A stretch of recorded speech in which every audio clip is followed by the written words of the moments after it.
100 years, one man, 100 years of sacrifice of blood, of silence, of rows of white stones, marking the names of friends who never came home. And now at 100 years old, that man stands before the world and says, "For what?" This is the voice of Alec Penstone, a British World War II veteran who fought for freedom and now says, "It wasn't worth it." I'm your host from England Now7, and tonight we bring you a story that shakes the very idea of patriotism, a story that asks whether a lifetime of sacrifice still means anything in a country so deeply divided. Alec Penstone, from Tottenham in North London, served in the Royal Navy. He survived icy Arctic convoys, Nazi submarines, and the chaos of war. He's attended countless remembrance ceremonies, but this year something changed. When he appeared live on Good Morning Britain, he looked straight into the camera and said, "I can see in my mind's eye those rows of white stones, hundreds of my friends who gave their lives. For what the country of today? No, I'm sorry. The sacrifice wasn't worth the result we have now." Think about that for a moment. A man who risked everything for Britain now believes it's worse than when he fought to protect it. He joined the Royal Navy in 1942, trained in anti-submarine warfare. Not because it was easy, but because it paid 9 pence more. He braved frozen seas and enemy attacks in the Arctic, escorting supply convoys to the Soviet Union. He saw men vanish into the sea, ships torn apart by torpedoes, and yet he survived. When the war ended in 1945, Alec returned home, married and hoped for a better world.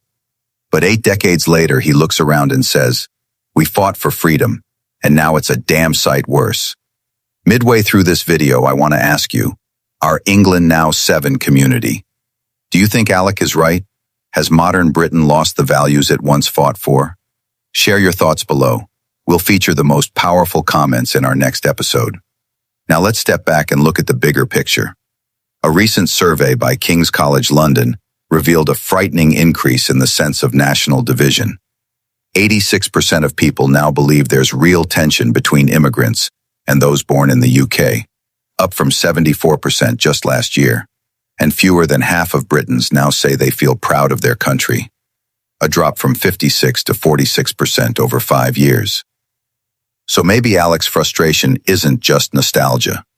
Maybe it's the voice of a generation that gave everything, only to see the country lose its sense of unity and purpose. But here's the deeper question.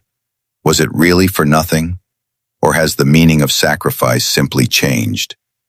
Alec's story forces us to think beyond flags and ceremonies. It reminds us that remembrance isn't about honoring war. It's about asking what kind of peace we've built.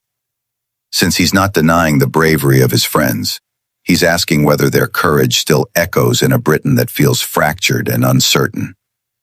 Imagine standing at a war memorial, surrounded by silence, and wondering whether all that loss made the world better. That's the question Alec Penstone is leaving us with, and I want you to answer it. If you had lived through what he did, would you feel proud of Britain today? Would you say the sacrifices were worth it? Tell us, because this channel isn't just about history.